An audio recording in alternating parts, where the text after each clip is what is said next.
Have you ever had somebody try to sell you on something that they absolutely love, kind of recommend something to you that they absolutely love because they're convinced that you're going to love it as much as they do. Somebody's recommended a movie to you or a book or a band or something. They're just like, you got to watch this show. You're going to absolutely love it.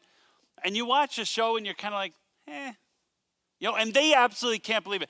For me, I guess what stands out the most in my experience for years, people trying to get me to eat fish. I don't know how many of you are like me and you've been slower to embrace the whole idea of seafood, but for me, it's only been the last couple of years that I've started to eat anything that once lived in water because, I don't know, there was just something about it. You can probably guess. It just tastes like fish. Like there was nothing about it that was appealing to me because it smelled like fish and it tastes like fish. And of course, everybody's sales pitch is exactly the same, right? Oh, no. You got to try this because it doesn't taste like fish, right? You got to try my mom's recipe. It doesn't taste like fish. Well, have you had salmon? Because it doesn't taste like fish. And I fell for it for years. Right, I fell for it. Oh, really? Well, then I'll try it. No, guess what? It tastes like fish. And after a while, I developed this finely honed instinct. I could always tell ahead of time. I could always tell when a seafood dish was going to taste like fish. And after some reflection, I figured out what it was subconsciously, what it was that always triggered inside me, how I always knew that it was going to taste like fish. You know what it was? It's because it was made of fish. That's why it tastes like fish. And everybody's so disappointed, right? When you're like, I don't know, it tastes like fish. They're like, no, I can't believe you don't love it as much. Because we have this thing inside of us that we think that when we love something, when we've embraced something, when something matters to us, then it's got to matter to everybody, right? It's got to be as important to everybody. Everybody's got to love it as much as we do. And as we're digging into Matthew chapter 13, we're in a series of stories that Jesus is telling, parables that Jesus is telling, for a very specific reason. We talked last week about how the whole book of Matthew, the first 10 chapters of Matthew are all about who Jesus is, that he's God walking among us as the human being, Jesus of Nazareth, and God's power and authority rests on Jesus to rescue God's people in order to restore God's creation and make human beings and humanity and the world exactly the way God always wanted it to be. And the way Jesus would do this is that the power and authority would rest on Jesus, on the things that he said, on his teaching, on his words. And the power and authority of God would rest on Jesus' works, on his ministry, on his ability to heal and bring wholeness to people's lives and to creation. And the first 10 chapters are all about how Jesus is bringing healing and reconciliation to God's creation. And then we talked last week as well about how chapters 11 and 12 are all about how people reacted to Jesus. The disciples love him, they're following him, they're passionate about him. And the disciples just can't believe how little everybody else seems to be getting behind this whole Jesus movement that they're so excited about, that they're so engaged with and involved in, right?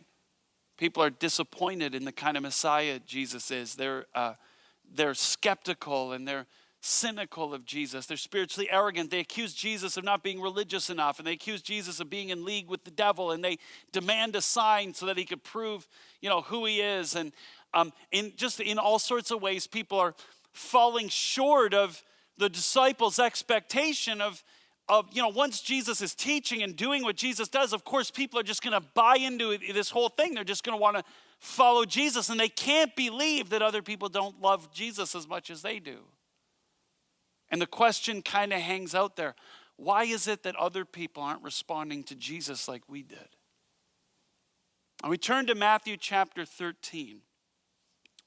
And in Matthew 13, Jesus tells a series of stories, parables, right? They're comparisons. Jesus will say the kingdom of God is like a fisherman.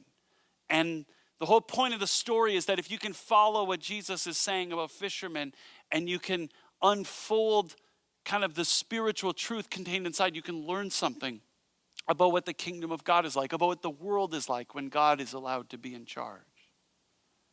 And so Jesus tells these stories as a way of answering the question, why aren't people as excited about buying into this Jesus movement as the disciples assumed they'd be?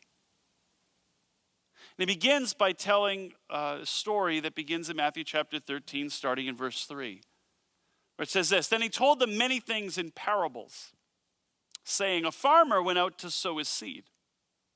And as he was scattering the seed, some fell along the path, and the birds came and ate it up. And some fell on the rocky places, where it did not have much soil. It sprang up quickly because the soil was shallow, but when the sun came up, the plants were scorched, and they withered because they had no root. Other seed fell among the thorns, which grew up and choked the plants, and still other seed fell on the good soil, where it produced a crop 160 and 30 times what was sown. Whoever has ears, let him hear." Jesus tells the story, as pretty well all of Jesus' stories were. It's a story that really is a snapshot of the peasant life of the people that Jesus was preaching to. He tells a story of a small-time peasant farmer in the north of Israel, a farmer wandering the width and breadth of his tiny, meager little plot of land with a bag of grain seed slung over his shoulder, and he's walking his field, recklessly flinging seed in all direction, hoping to cover his entire plot of land with grain seed, to make every square inch of this tiny little piece of property that is his own, to make every square inch fertile and productive, hoping to grow enough grain that he can feed his family for another year, maybe even have enough to sell it at market and make a small living along the way. But it doesn't necessarily turn out the way the farmer had hoped. Some of the seed that he was throwing, Jesus says, fell along a footpath that bordered the entire exterior, the outer rim of his field. And the seed landing on the hard and bare path didn't have a chance to sink into the soil. It just kind of sat there on top of the path, gleaming in the sun, and it became, easy takeout for the birds that were hovering overhead looking for a cheap meal. They'd swoop down and pluck it up and fly away. Like the seagulls that follow the combines, as they're harvesting. Said some of the seed fell in that corner of the property where the limestone shelf that sits under much of Palestine was really, really close to the surface. And the plow couldn't really till the soil very deeply. There was this thin layer of topsoil, and some seed fell among the topsoil, and it germinated and took root. And during the rainy season, when there was lots of moisture sitting on the rock, the plant was amply fed, and because the topsoil was so thin, the shoots shot up through the soil really quickly. And at first, it looked like this energetic growth, this vibrant life coming through the soil. But at the end of rainy season, when the hot sun mounted in the sky, it dried up the soil. And because of that limestone shelf, the plant hadn't been able to put its roots down deep. And the moisture was gone, and the plant withered, and it died in the sun. Some of the seed fell in another corner of the farmer's property where he had been losing a perennial battle against weeds. I have a lot of sympathy for this farmer. In my backyard, it seems that the previous owner, for reasons that are utterly beyond me, planted a patch of ivy and lily of the valley inside the lawn that I have in 9 years yet to successfully eliminate. Like, I know what it's like to lose a battle against weeds. And this farmer has this corner of the field where he's just been unable to rid the place of the weeds. And so he throws the grain there, and the seed gets into the soil, and it germinates, and it grows these deep roots, and it grows this strong stalk. And yet around these grain plants grow these weeds that slowly choke the life out of the plant and it dies.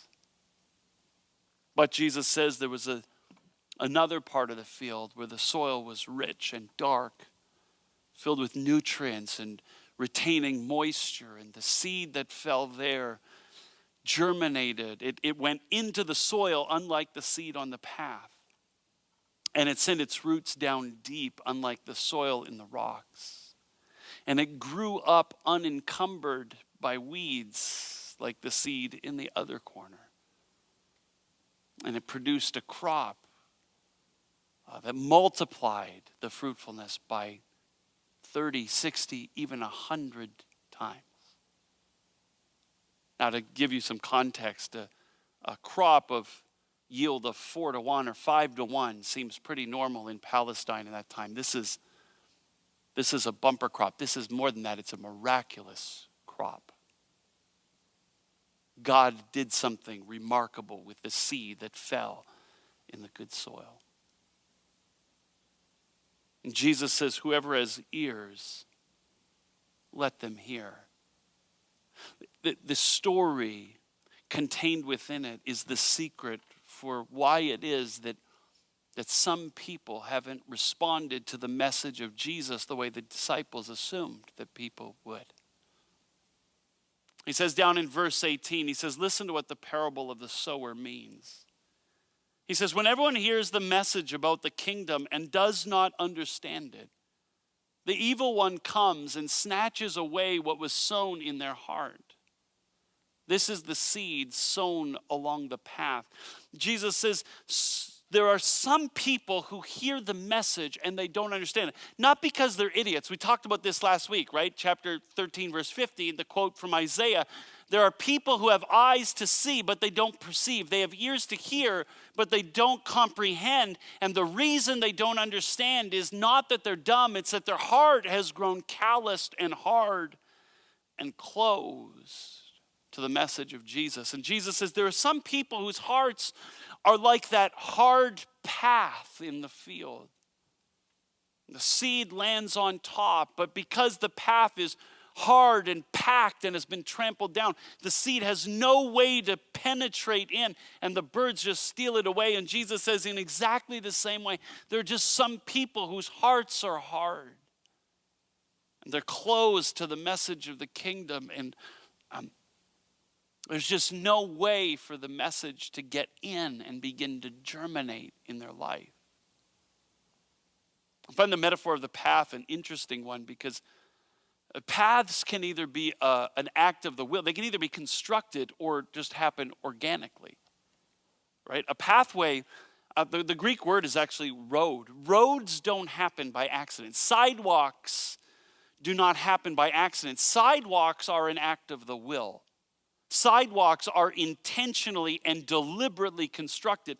Sidewalks are a way of saying this ground is not for growing stuff. This ground is not for growing life. This ground is a place for people to walk and nothing else. I think for some people, the hardness of heart that they experience is a hardness of heart that comes out of their will. They've chosen out of cynicism or skepticism or whatever it is, they have chosen that they are not open to the life that God wants to grow in their life. They have a life that they're interested in living, and it's not God's life. And they're just closed to the message of Jesus. But a path not every path is that kind of act of stubborn willfulness. Some paths develop organically. Some paths just evolve because week after week, month after month, year after year, generation after generation, people just keep walking on this space. And over time, it gets trampled down. It gets beaten down. It gets worn down by the wear and tear of persistent foot traffic that has made it hard and closed to anything being able to grow.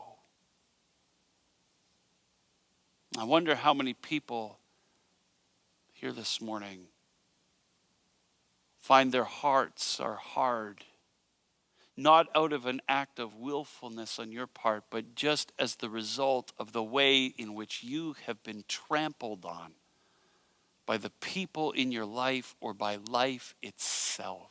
And you've been beat down and walked on and pushed down, and the deadness began to settle in, and now your heart has become hard.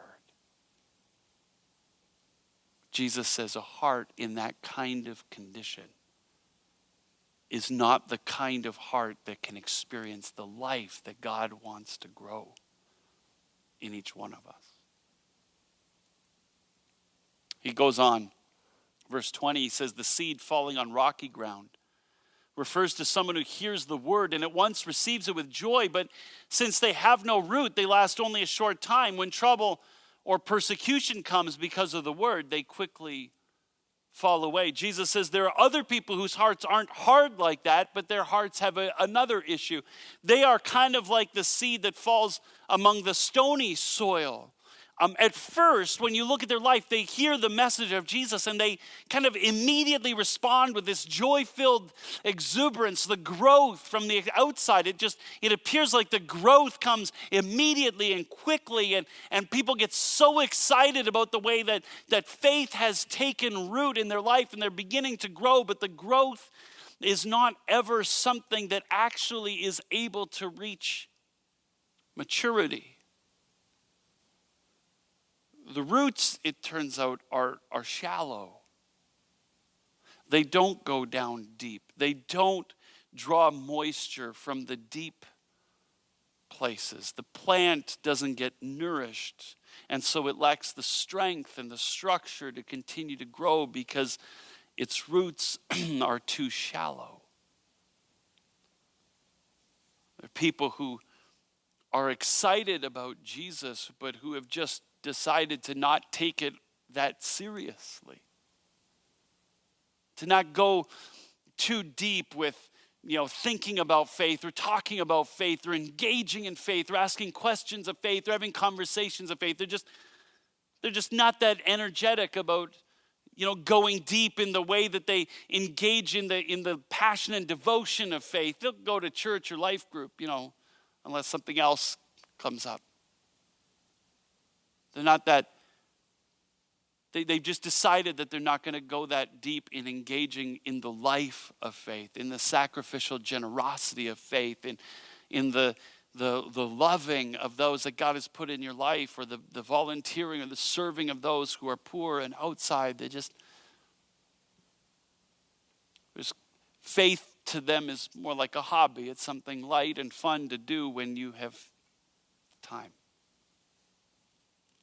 The problem with this kind of faith, Jesus says, this sort of keep it light, this kind of shallow engagement with faith, is that Jesus says it's just not going to have the durability to last when times get tough. If faith is supposed to be light and fun, then when the sun comes up and starts beating down and life gets hard because of how people are treating you because of faith, or life gets hard just because sometimes life is hard, well, those are the people who end up saying to their friends one day, well, I tried Jesus, he just didn't work for me.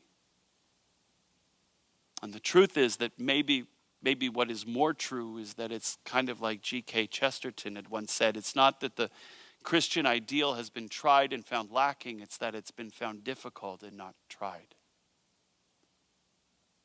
The faith is just too shallow to endure. Jesus says there's another kind of person. The seed that falls among the thorns, refers to someone who hears the word, but the worries of this life and the deceitfulness of wealth choke the word, making it unfruitful. Jesus says other people are like the seed that fall among the thorns, and the seed takes root and it germinates, and the roots go down and they grow deep into the soil, and this stalk of grain, this stalk of faith grows strong and sturdy and healthy until the clutter comes, until it begins to get choked out by everything else that's also being nurtured and and tended to in that person's heart.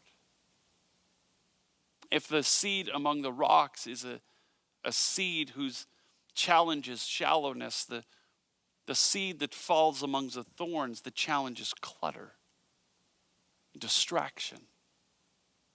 Jesus says this heart that is a heart that is filled with a genuine faith, this heart is also filled with all sorts of concerns and worries, all sorts of distracting demands. It's filled with all sorts of other stuff that it also cares about, that's creating clutter in the heart. He calls it the worries of this life. There are so many other things in your heart that you care about enough to worry about, but the things that you care about enough to worry about are all things for this life, for this age, it says in the Greek. It talks about things that aren't going to last forever. Those aren't the things that are cluttering your heart. It's just the trivial stuff that only has meaning in the moment for this life. That stuff is what clutters your heart and steals your concern and distracts your care from the life of faith.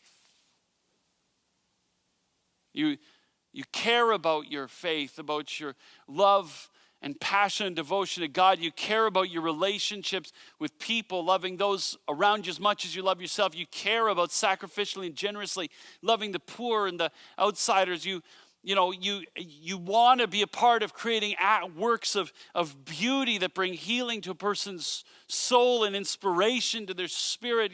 You want to engage in meaningful work, but what clutters most of your life and what takes most of your time and what fills most of your attention is the stuff that just doesn't matter. It's hockey practice and dance recitals and golf trips and camping trips and cruises and redecorating our already ridiculously extravagant homes, which are ridiculously extravagant by every measure except our own. We care about mani-pedis and fall fashion. And it's not bad stuff. It's not evil or wrong or terrible. It's just distracting and cluttering, and it pulls our attention away from the stuff that matters, from the stuff that's going to last forever. And eventually the cares and concerns that clutter our hearts begin to squeeze the life out of our faith because there's just not enough time and attention and care to go around.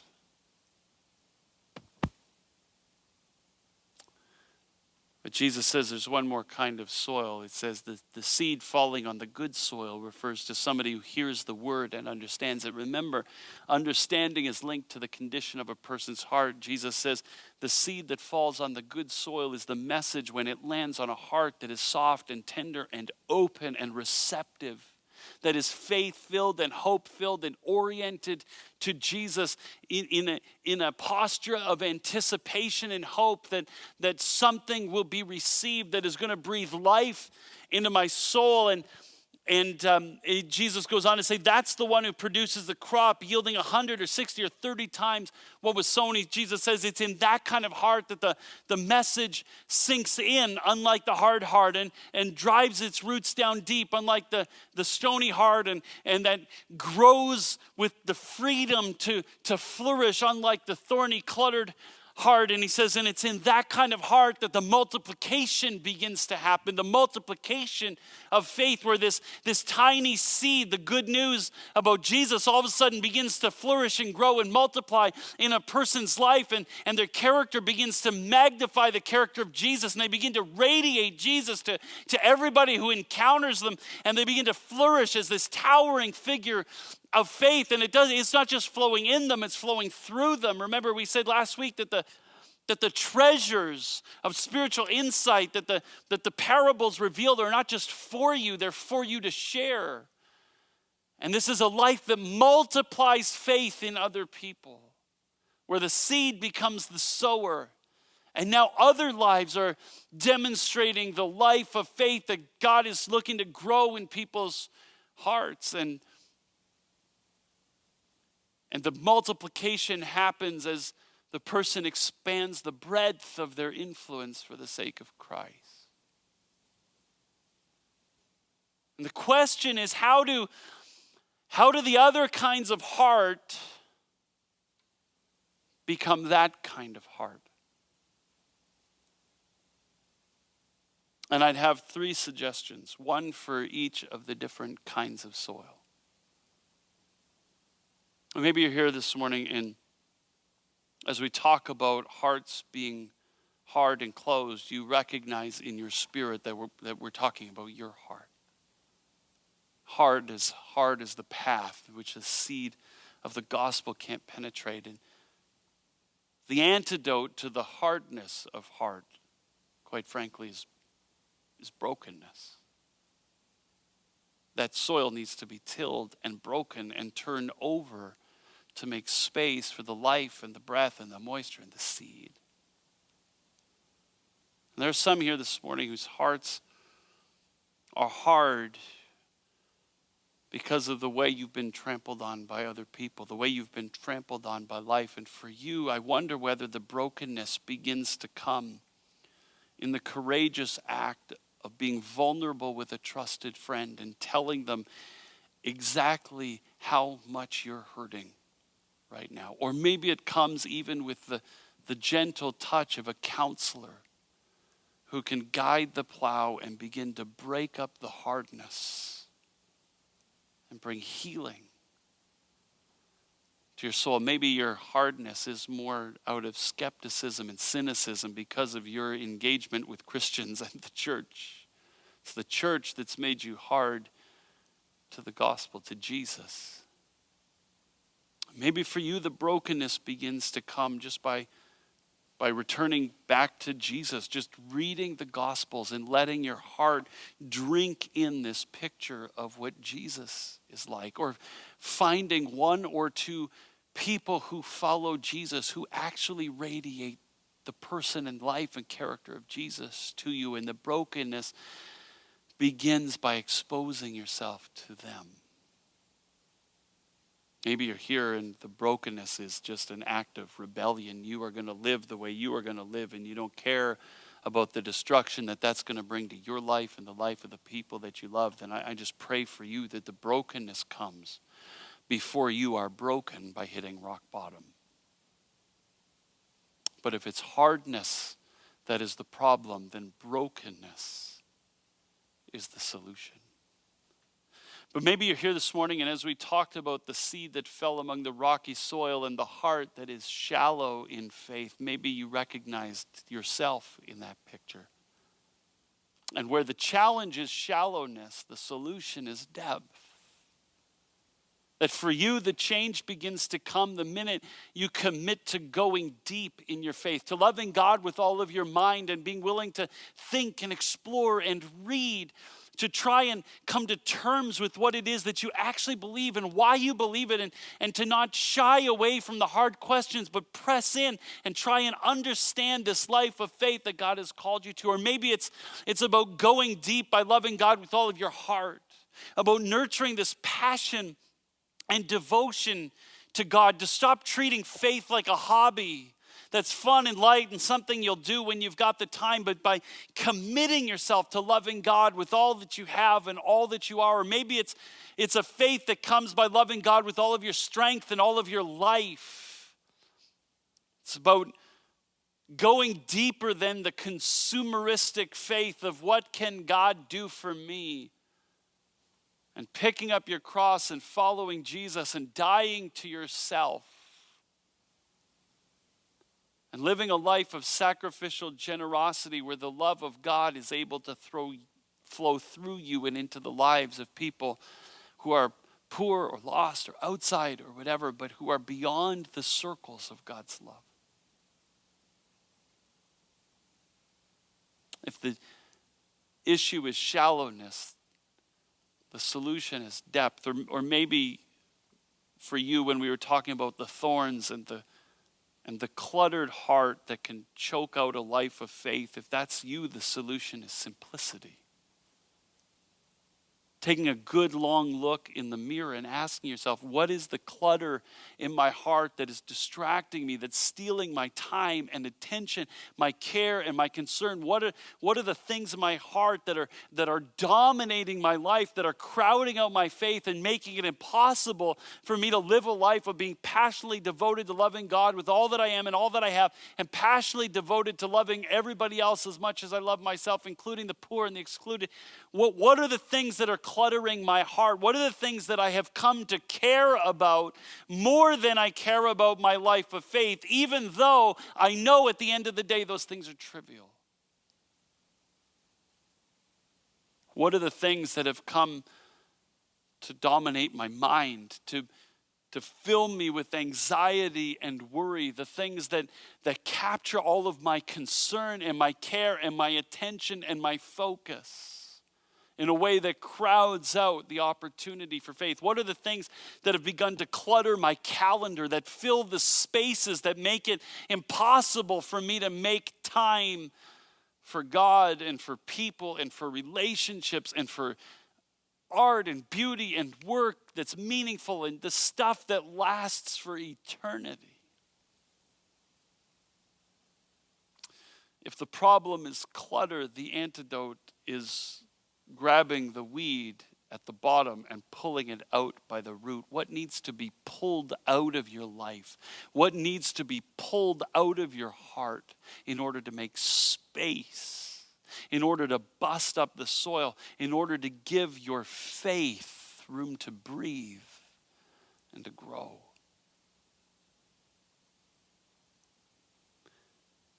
Three types of heart, three types of soil, three kinds of people who find themselves